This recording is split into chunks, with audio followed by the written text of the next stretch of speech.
I'm excited to have a special guest today. We are going to be talking about how we think about getting better and getting healthier for chronic health conditions and specifically dealing with chronic pain conditions. And the podcast is about fibromyalgia and related problems, which is such a frustrating problem for so many. But I think it's so important to take some time to pause and reflect and think deeper about our expectations and looking at what's called the medical model of getting better and healing and the biopsychosocial model, or the mind, body, spirit model, as they call it in the world of osteopathic medicine.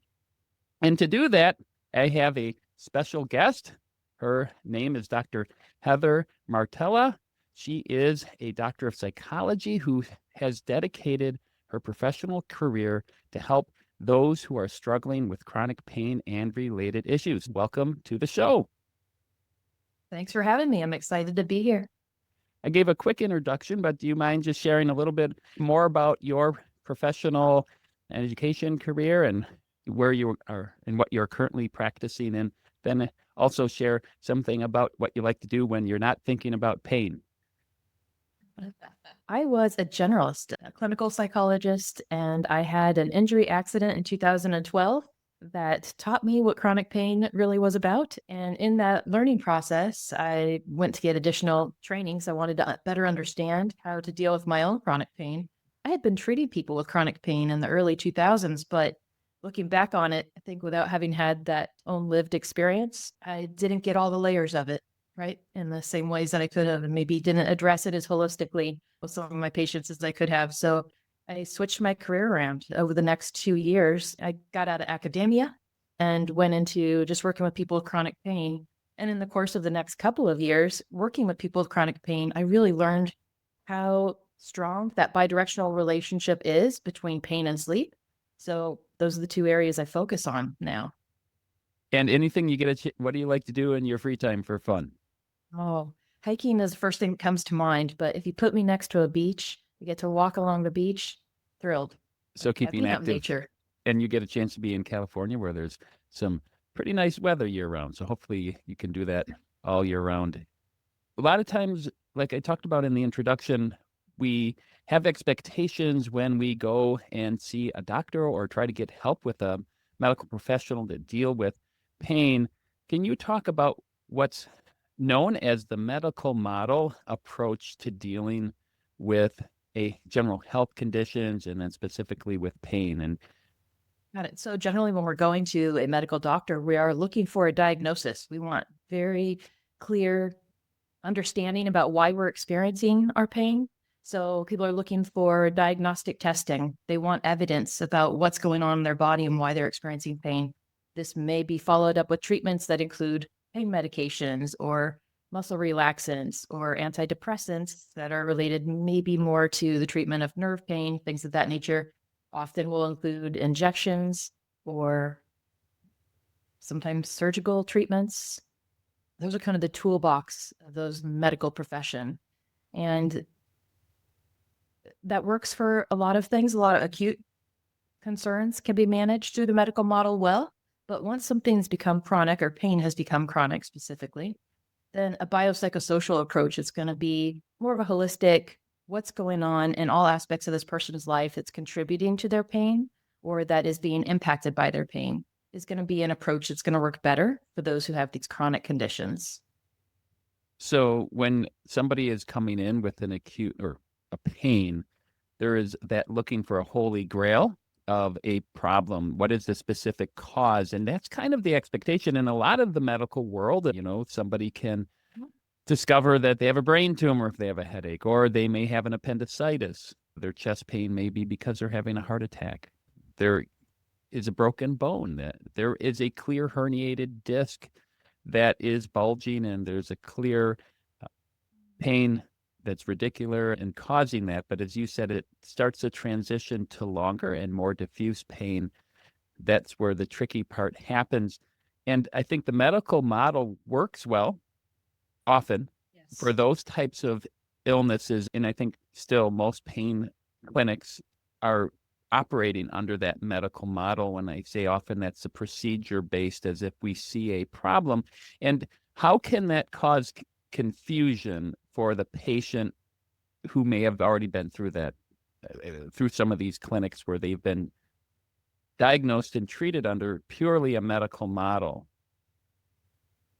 Yeah, so there's definitely a place for the medical model, as you're saying. And there are some things that can be cured, effectively treated using a medical model approach, acute pain in particular, for a lot of people. But for those for whom the pain persists and becomes a chronic condition, it's not going to be as effective. And so often those folks have gone through lots of medical treatment. Sometimes there's medical trauma associated with the treatment, right? Physical, but also psychological, because a lot of hope builds up that this is going to be the next thing. I'm going to go get this next procedure. Oh, there's this injection. Oh, now there's this nerve ablation. Oh, now there's this other procedural piece or surgical intervention. And they get a lot of hope built up in that. And as those things are not effective for them, treating that chronic condition, they start losing hope.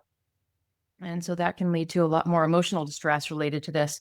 And then they're often, finally, I would say on average, it takes about 7 years for people to get to a pain psychologist, or those who are working in an interdisciplinary model that are using physical therapy or occupational therapy, along with the pain psychology component and getting the pain neuroscience and getting this biopsychosocial, spiritual, I'll add, model, that they often feel like they've just been dumped at that point, that the medical model, medical providers have abandoned them, that they have taken away any last hope that they have. And they're saying, we have nothing to do for you. We've tried everything. And so hope often gets dashed at that point. And then when they get to this biopsychosocial interdisciplinary team, there's a lot of building up hope that needs to be done again, because people have lost motivation to try something else. They feel like they've tried everything because they've been told we've done everything. And so when they've had those messages, often people have given up to a large extent. And sometimes it's helping to rekindle that fire and giving them hope, and by educating them that this is not the end of the caboose, or the caboose at the end of the train, right? There's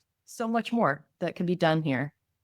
Well, how quickly should a more biopsychosocial or comprehensive interdisciplinary approach? Should we wait 7 years?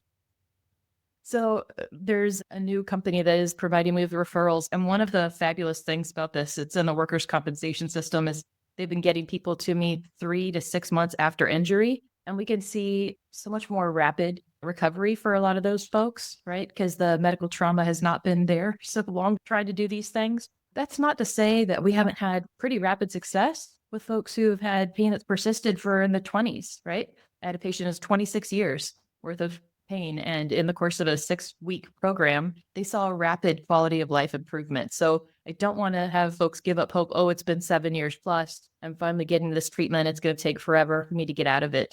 Well, That's not necessarily the case. so those who are listening are being teased a little bit because they want to know, well, how? What are the secret? But before we get to that, what is the biopsychosocial model? Because I don't think a lot of people maybe have heard of it. If they're a patient, they're not aware of that. And it's so important in how we frame looking at chronic pain and related problems. Understood. So the biopsychosocial, and sometimes people will call it the biopsychosocial spiritual model. So I'll conclude kind of a definition for the whole bit of it there.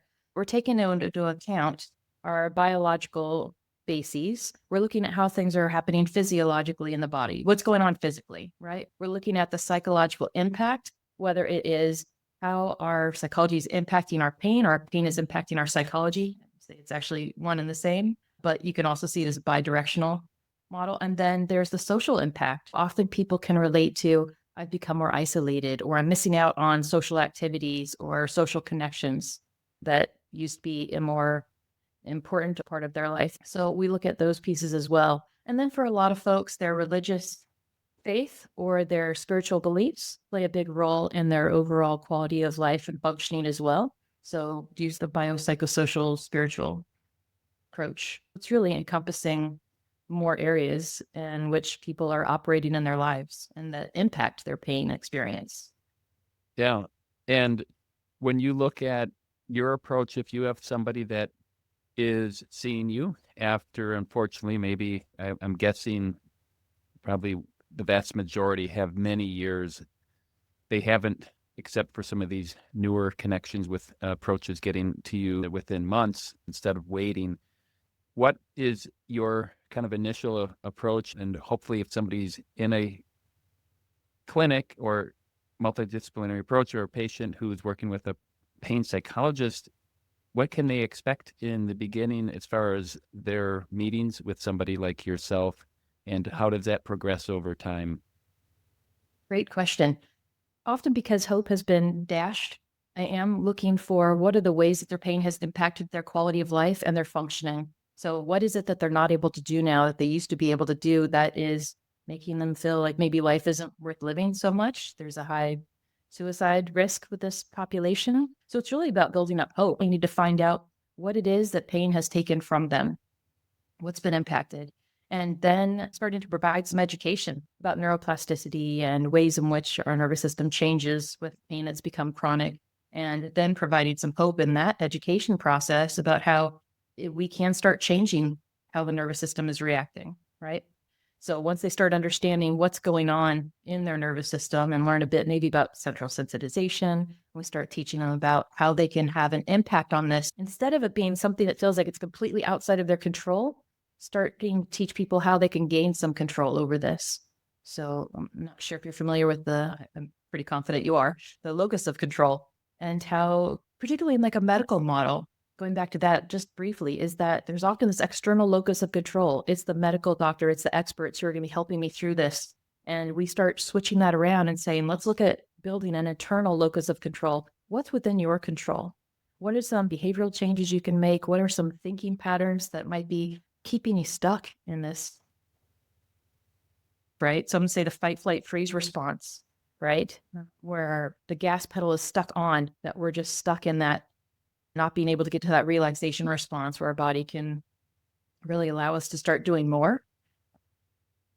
Yeah, this is so important how we frame things, how we're looking at things. And that locus of control is so important because I don't think there's that awareness that, in a sense, the patient, the person going through this, is a passive participant.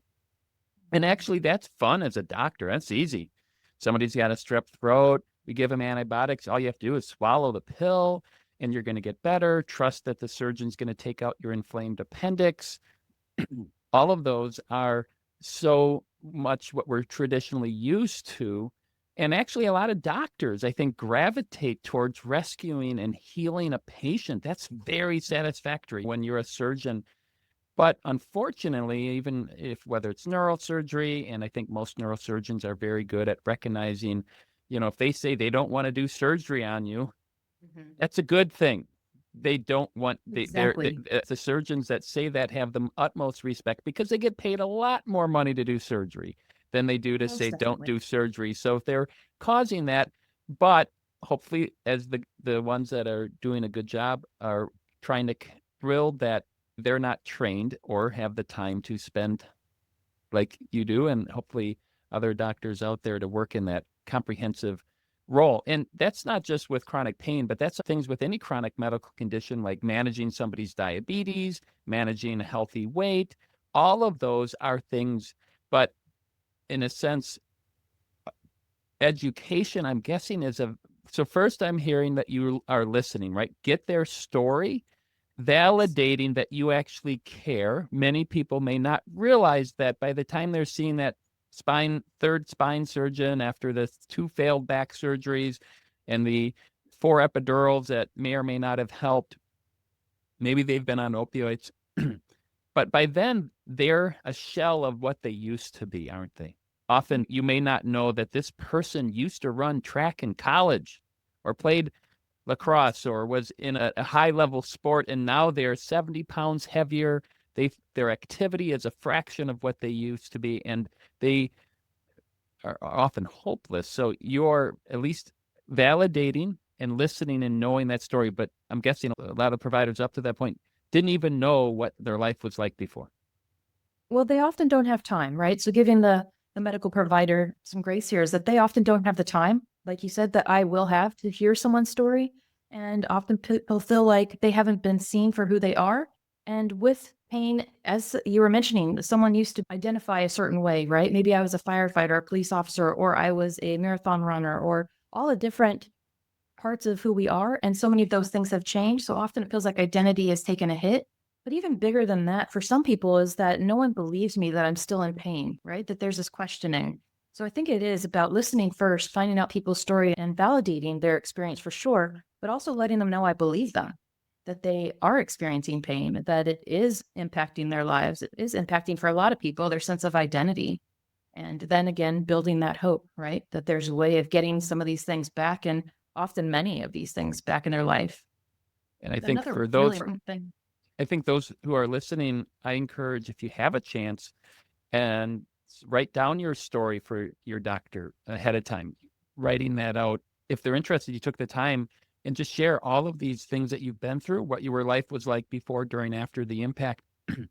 And I think most doctors would read through that and have that ahead of time, because sometimes there's so much that's happened. You won't get the whole story out if you're just trying to on the spot remember and recall all of that. But if you have a chance, somebody just emailed me who was frustrated living in a different part of the country and said, "Hey, I love your podcast, love your book. Do you know anybody in my area that does this?" Unfortunately, I don't know anybody in that part of the country. This isn't like, here's a group of people who are fibromyalgia specialists or trying to find that holistic approach. But I said, well, hey, if you want to share your story and write it down, I can maybe point you in the direction of where some things are. But so much is about that validation. I think just hearing that there are other stories, that other people are out there.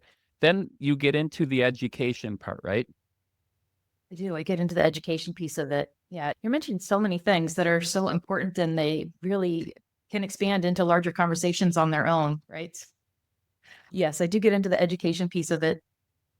And that is where people often start having a lot of questions, and maybe some skepticism comes up as I start talking about potential treatment plans, right? That there are all these different options available to you. But if you don't mind, I'd like to go back briefly to what you Sure, just go said for it. about writing out your story. I do often recommend that folks will, because medical providers generally do have a very short amount of time, or physicians, I may say, have a short amount of time to be with people often. And so I will have patients recommend that they will put down just bullet points. What are the core values that you want this provider to know about, or your physician to know about? And then what are the big bullet points in your life that you think it's important for them to know about how your pain is impacting your functioning? So that gets to SMART goals, right? Specific, measurable, attainable, realistic, timely, or relevant, timely, depending on who you're looking at with that. And being able to develop your SMART goals, if you can communicate those to physician, often that's going to help facilitate that conversation as well. They know what's been impacted for you and how to measure if progress is being made. And that blends the locus of control. Nobody chooses to develop chronic pain, Yeah. but there are some maladaptive behaviors or bad habits that can occur, which I think are important, that unknowingly the impact that it has, that they develop over time, that can then keep them into chronic struggles, kind of like a quicksand. People are doing the best they can with what they know. And as we're able to provide that education, people start learning more about, oh, okay, maybe there are some thought patterns, unhelpful thinking patterns that I may be falling into. So being able to recognize those, and we'll say label it attainment, right? So if we start having that awareness now, oh, these are some thought patterns I may be falling into, catastrophizing for one, this worst case scenario, and falling into this negativity bias. Our brain wants to go to, how do I protect you? So it's saying again and again, watch out for danger, danger, damage, right? And sending all these warning signals again and again. And we start hyper focusing on what are those sensations that are telling me that there's danger or damage in my body. And I'm getting away from living at that point. So helping people start recognizing what some of those maybe unhelpful thinking patterns are, or unhealthy even perspectives about their pain, that may be keeping them stuck to some extent in living that pain cycle, and starting to help them find ways of shifting some of that through education. So here's some information that once we know better, we can do better. And I think knowledge is power. So being able to know more and have greater awareness about our role in things, we can start changing the things that are within our control and finding some benefit. I don't know if I heard you. Did you say detainment? Or what was it? Attainment? Yeah, it was one of the first things you mentioned before you went into all of the thought processes and catastrophizing. All of those thought processes of catastrophizing, and that you're not going to get better. And partially, you can't blame them, because I went to the doctor and they didn't cure me. How many times? And And quite honestly, they gave up on me. It's maybe appropriate response, as if somebody has had stage 3 or 4 cancer. And fortunately, it keeps spreading. And they have to, in a sense, recognize that I may be dying and there's no more hope. And in situations, that's just a normal response, as if somebody has to recognize if they have a untreatable stage 4 cancer that's spreading at some point, I have to accept I'm dying. But even though you feel like you may be dying with chronic pain, you're not dying of metastatic breast cancer that's throughout your body with diffuse pain, but it feels identical, doesn't it, in a sense? Yeah, I think it makes a lot of sense actually that people start giving up hope because sometimes they feel like it's been ripped away from them, right? Because they felt that the others were in control and that they weren't in control. And so being able to build up even small bits of hope and having people start doing mini experiments and changing how they're thinking or changing how they're behaving, improving some other aspects of their life. And as we're able to do some of that, hope starts building, people start seeing some evidence that, oh, things can be changed a bit. Then motivation starts increasing again. And then we can really start making progress. But it does take that initial willingness to try some of these things, these interventions for themselves. So you mentioned neuroplasticity. What is neuroplasticity? Neuroplasticity is about our nervous system's ability to change. So, our nervous system is going to consist of our brain and all of the nerves that run through our spinal cord and out through the rest of our body. Usually, I think of it kind of like there's a pain superhighway in our brain, and part of my role is to help teach people how to make these exit roads, off ramps, and create frontage roads. Right, we're going to run alongside these pain pathways so we can start doing more and more and make those become the stronger pathways and let these superhighways start getting weeds grown over them, right? We don't want to keep activating those. Have neural networks or neural pathways or pain pathways. Again, I like to think of them as superhighways for pain, how those are communicating these messages throughout our nervous system, and then how we react to those messages that we get based on our perception or interpretation of those messages. And that those things can be changed in part by changing how we view them, how we perceive them, and how our nervous system reacts to them, whether it's at sometimes I'll teach people about the limbic system part of our nervous system. Sometimes I'm teaching people more about the thinking cortex and how there's communication between parts of our brain that are interpreting our pain and how we can work with those differently to calm our nervous system and start creating these pathways that are not necessarily connected to pain that allow us then to be able to function and do more. So the hope that I wanted to bring to people is that your nervous system has learned how to operate on these pathways that are connected to pain so heavily, but we can teach the brain and actually our nervous system how to create different pathways and respond differently. So, what are some of the ways that people can specifically, what are some common thought? You mentioned catastrophizing. What are some, is that one of the most common thoughts? And how do you, what are some things that people maybe who are listening can do exercises on their own and between visits or self-reflection so they can bring potentially to a psychologist with you, but in that meantime, who are maybe waiting to get in? There are so many things, but I think if we're looking really just about how thoughts are playing a role in this process, then catastrophizing is one of the most unhelpful and most common thought patterns that people can get stuck into. And it makes a lot of sense that we get stuck in that place, right? If the hope has been bashed, that things have been getting worse. So they actually have evidence for themselves that their quality of life has deteriorated. Their functioning has become further impaired over time, often. And so it makes sense that our brain was going to go to what's the next shoe that's going to fall, right? The next thing that's going to drop. What's going to happen next? It's not going to go well. What's going to fail for me? And the more we can recognize that we're having these thought patterns, it's not only that one, it can be our thinking becomes more rigid. We kind of lose sight of all of the gray areas of life and things become more black and white, the all or nothing thinking. I always feel this way. I never feel good. I never have good days or good moments, or they're so rare that our thinking becomes more rigid and we are less able to see potential opportunities for relief, or we stop engaging in pleasant and pleasurable activities in life because everything feels so horrible. So we have to watch out for that negativity bias and the all or nothing thinking. That's also known as like black and white thinking. Those are some big common ones as well that kind of like to pair up well with catastrophizing. And those are all unhelpful patterns of thinking that can keep us stuck in a place of not being able to really take action and make changes for ourselves. So, first, it's being aware of these things. What are some of these unhelpful thinking patterns? Or if people want to look them up online, they can look them up for what are pain related cognitive distortions. That would be the terms that they might want to search for, or irrational belief systems related to pain. Then they can start seeing lists, and there's hundreds of these different types of what we'll call cognitive distortions. Usually, when talking with people, I'll ask them to identify the top 3 to 5 of these unhelpful thinking patterns, is the way I prefer to think of them, is that they're not serving you well. We all have these ways of thinking. It's when they start becoming pervasive and controlling our lives that they become more problematic. So if I'm talking with someone and I'm hearing a lot of catastrophizing thoughts, a lot of that worst case scenario, also known as like the snowball effect, right? A lot of the what ifs, and it's a lot of what if things don't go well, not of what if things go right, right? Then I will start identifying those and pointing them out to people. So it can be helpful to actually learn about these different types of unhelpful thinking patterns and share them with loved ones, people who may be interacting with you, and ask them to help you recognize them. I used to have a fibromyalgia support group in the educational program in the fibromyalgia support group.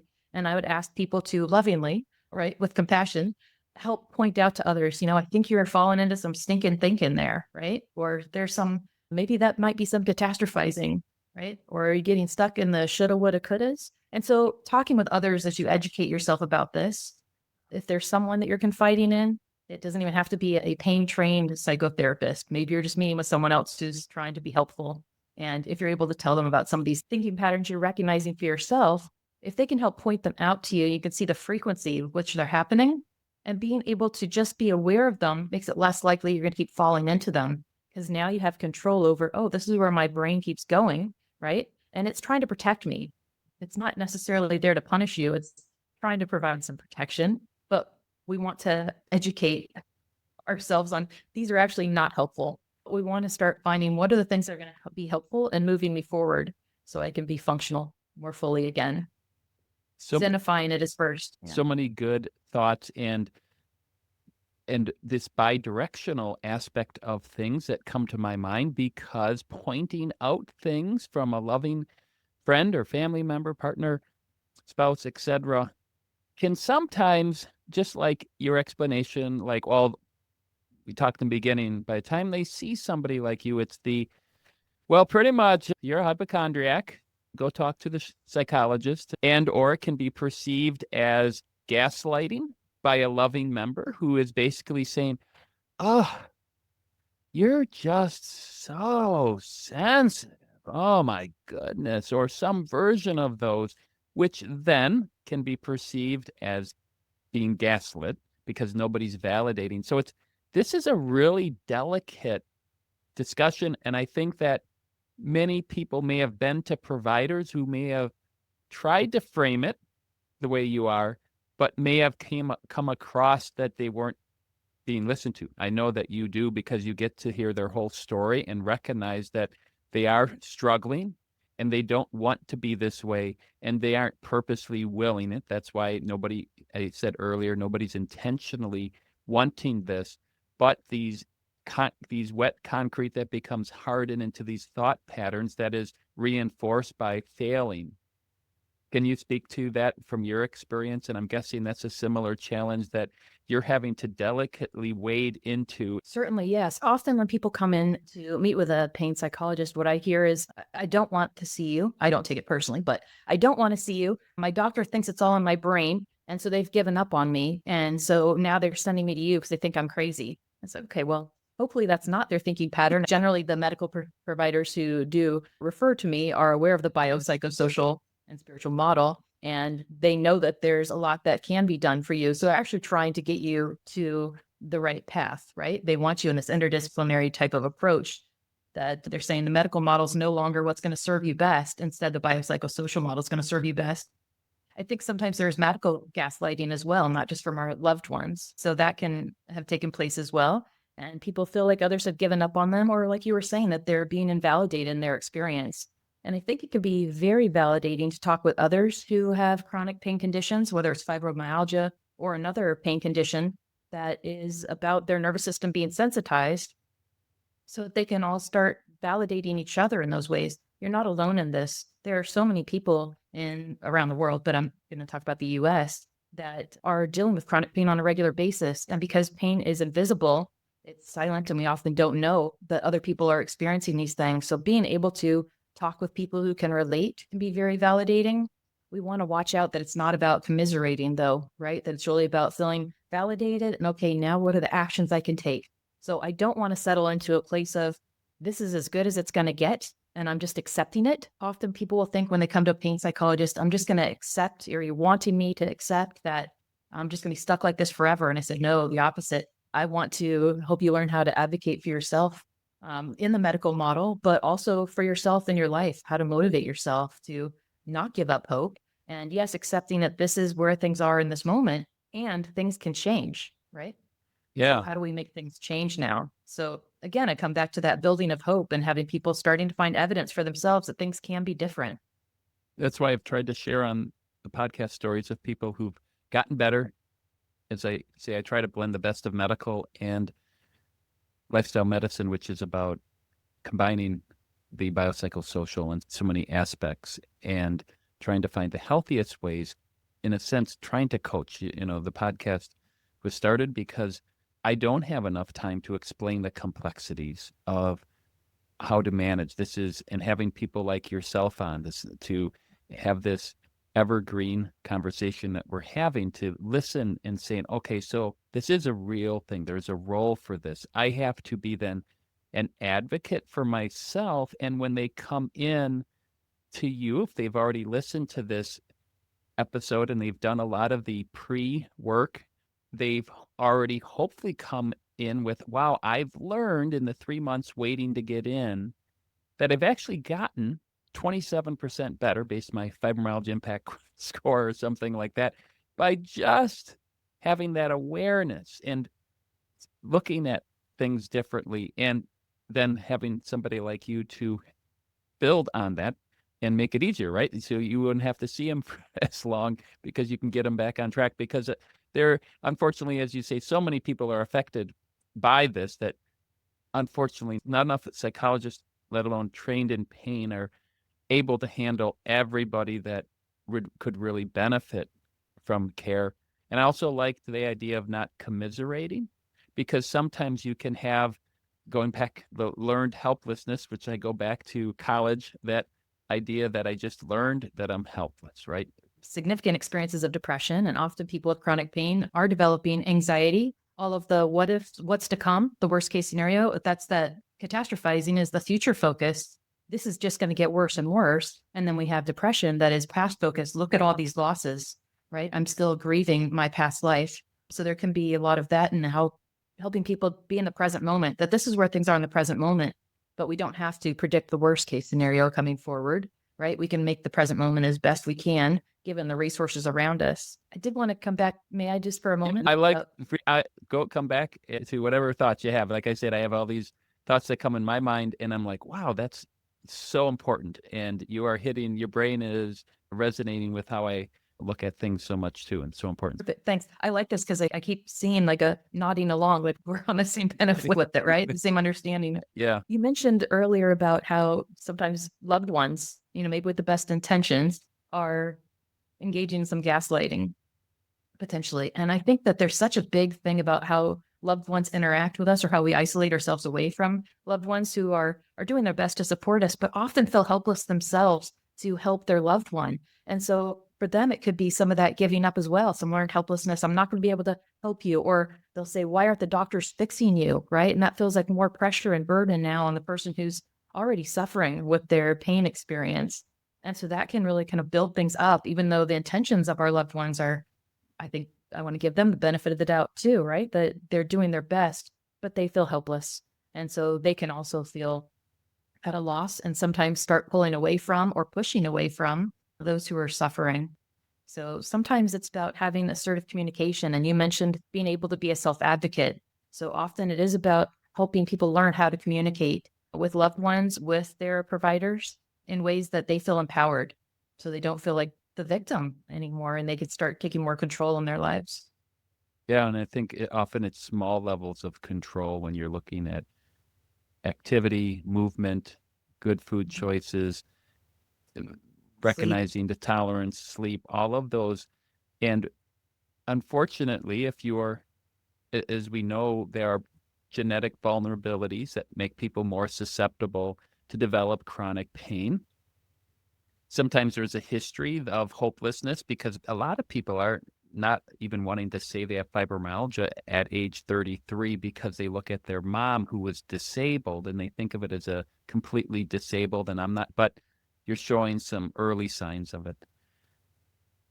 One of the things I was wondering if you might be able to, and if you don't want to, that's fine, but either for yourself and how you went through getting better, and or a typical patient, whether it's a real or sanitized from a privacy standpoint type of patient, and Mhm. how they have walked through and have improved and maybe even put into remission, gotten a lot better. A young man who was a delivery driver, and they had been experiencing pain for several years by the time that I saw them, and their life had shrunk to the extent that they were living with roommates and they were spending their days. They were now unemployed and being supported by parents. They were in their 30s, but being supported by their parents financially to live in this, roommate situation. And they were spending their days playing video games because they'd pretty much given up on life. They'd had at least one reported suicide attempt and were now having thoughts of just not wanting to live any longer. And their family actually sought out treatment for them and insisted that in order to continue supporting them financially, that they had to follow up with some treatment. Things are going to be working much better if people are motivated for themselves to get into this treatment. But for this particular person, it worked because he was actually motivated. He just needed the support of family members to say, hey, we're going to pay for this treatment. You need to go do this. And so I learned from him very quickly that one of the things that gave him a good quality of life was being able to play golf with dad. They were best buddies, and with the friends, and that they had lost this whole social connection piece and were feeling very isolated. They had tried talking initially in the first year or two about their pain with people, but had stopped because people stopped wanting to hear about it. I think in part because it's very hard as a loved one to hear that your loved one is suffering and not be able to help them. So people do start pulling away. Not always, but a lot of people do. And so people can feel very abandoned and alone with their experience. And once I learned that one of the things that gave him a great sense of community connection, so we're looking at the social aspect of it, it made him feel mentally healthier because he was getting out into nature and engaging with loved ones and engaging his brain with the how am I going to do this, engaging his body. He had thrown out all of his golf clubs. And so in the process of our work, we started creating a SMART goal about being able to golf again. And instead of being 18 holes, we're going to try and get up to 9 holes during the course of treatment, the time that we had. And so I'd teach him about activity pacing, about neuroplasticity, about the harm alarm that's going off, maybe providing some misinformation to us about our sensations. So we're interpreting them as more danger and damage. So teaching him how to create a sense of safety in his body. And then we also worked alongside a physical therapist that the three of us briefly would meet together. And I wanted him to learn how to swing his golf club in a little bit of a different way than he had been before. So we're just teaching his nervous system that it can move in some ways that are different, but that are safe. Those other ways would have been safe as well. We'd already had his spine checked out, make sure that medically he was stable as far as that. But it was that he had all of these different trigger points, different areas in his body that were impacted. So he needed to learn some ways of moving a little bit differently, and then started off very small, where it was, okay, I want you to go shoot a bucket of golf balls with your dad, and you're going to shoot one of every five, right? So dad's going to shoot the other four in the five. You're just going to shoot one at a time. You're going to have some conversations about something unrelated to your pain and being able to engage in those ways. And he came back and was very angry with me. He ended up in a flare up. He'd overdone it. It hadn't been the 1 out of 5. He was shooting every other one with his dad. And I was like, okay. And they did the whole bucket of balls. Oh, that was a lot. So we wanted to scale it back down. So there were very small steps along the way for him being able to go out and do this with engaging with a group of friends. And he really was then trying to shoot just one ball at a time while the others were all rotating through. So he'd have time to just do some deep diaphragmatic breathing or some visualization practice. get himself kind of grounded and calm, being able to slowly pace up his activities and not doing this on a daily basis. Often for someone with fibromyalgia, for example, is we don't want to do the same activities day in, day out. We want to alternate some of these different ways of action in our body. So I had him kind of skip some days doing other things on the alternative days. So he's still remaining active. He's not falling into this excessive rest cycle. He's doing some active movement every day, but maybe changing it up in the ways that he's doing it. And over time, we were able to build it up to a point that he was doing the 9 holes of golf and feeling like he had some control of his life again. He was getting some things back that had mattered so much to him. So we only had a short period of weeks to work together. It was 8 weeks at that time that I was doing in this intensive patient program. That was the graduation ceremony. His parents provided him with a new set of golf clubs instead of having to rent them now because you've earned them right with this process. And he felt motivated. He had started applying to jobs again and feeling more active in his life. He had a dream again about someday having a partner. So things that he had given up on, he was feeling motivated to consider for himself. And he was taking a lot of action on a regular basis and feeling that he could, right? His confidence and his ability to do something to change things had increased hugely. So that was really great to see. So I didn't get to see his follow-up process in that particular program when I worked with him, but I know his trajectory was great. He was just making slow but steady progress. And we were seeing the progress increasing in how rapidly he was able to do more and more and expanding it, not just from those few things that he wanted to be able to improve in his life, but it was starting to generalize as well to other aspects of his life. Those things are Awesome. very fulfilling. Yeah. I think having measured expectations for him, he was maybe getting moving some in the beginning and thought, well, I'll push it. And that you went too fast. And you probably warned him about that. And then he experienced it. And so ahead of time, you already had warned him. And everybody Yes. listening who has fibromyalgia is one of the most common things because they will say, I can't exercise because I hurt. The good news is you have to do it a lot slower than somebody who isn't living with a vulnerable nervous system that tends to be hypervigilant and overreactive to normal things. If somebody who has broke their right leg and hasn't been able to walk for 8 weeks might be able to recover much quicker, but if they have a more vulnerable nervous system. And if you at least have an awareness that this is a real thing, I talk about real answers and real solutions for real pain, that this is real, but it doesn't mean you're being injured. You're not being harmed, although it feels the exact same way. One of the things I wanted to get to earlier, and this is where you can look up some bad pain. Unfortunately, what I think harms is you also can look up things that are preying on people with chronic pain. That's the holy grail, that you have some special deficiency or there's a secret test or you have all of these other things that have to be chased after, and that the doctors are maybe missing something, leads to that. And there can be overlapping mechanical things that have a small percentage of that, as you'd say, working with a therapist, or maybe some mechanical things going on. I like that there's hope. I've read things from what you've posted online about needing more people that can train. I think that one of the barriers ends up being insurance coverage. Any thoughts to that, as you can be an advocate for trying to support more care for people and more providing like this? What's your assessment of the state of what you do in the country, and what, if you could speak to people who could be at the level of making decisions, what would you say where we're at now, and what would you be hoping for helping the broader pain community? Yeah. So I think that really there are so many in the psychological community that just don't want to work with this population, either because they feel ill-informed or ill-prepared to do so, or those who get into it and give up because it is a challenging population to work with, because of that lack of hope often. And it can be difficult to help people build up hope. And there's often not sufficient training, even in some of the health psychology programs, about how to really work well with this population.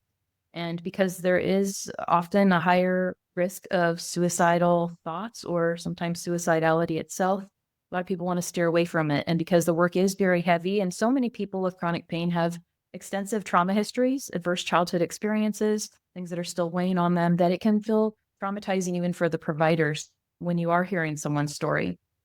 So I think that really providing better quality and more intensive pain psychology treatment or training for those folks and mentoring.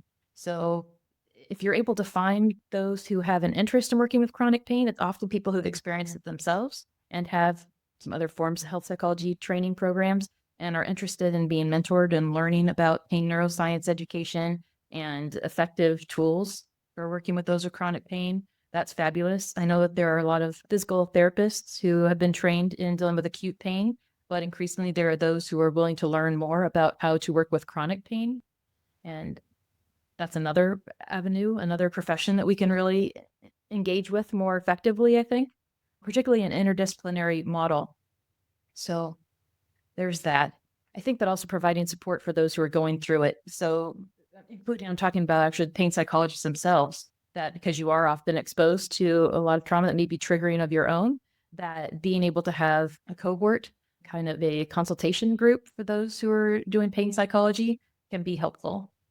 Well, thank you so much for all of you, what you've done. I think there in the psychology community and the broader medical community, there's just not the training and care that people have in dealing with this. I don't know what to do with you. What do you expect? I've sent you to all of these medical specialists that operate under the medical model, and then finally get to the psychologist from the standpoint.